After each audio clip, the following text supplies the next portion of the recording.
when I was a kid, and we had these family gatherings, and we closed the curtains, and then grandparents talked the stories who were sent to Siberia, and my grandfather was in prison because he was rich. I mean, he wasn't rich, but kulaks they called. Yeah, my father was basically raised alone, just trying to find.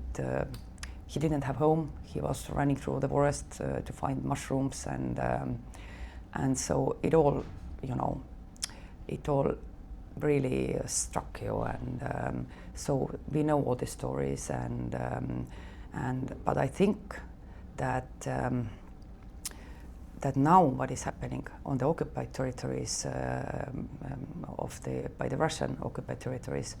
I think it's even more brutal, because when I see also how the war is dragging on, and also how they are attacking civilians, thus I'm very much afraid, and everything that I hear also from the reports and the NGOs, that the situation there is really,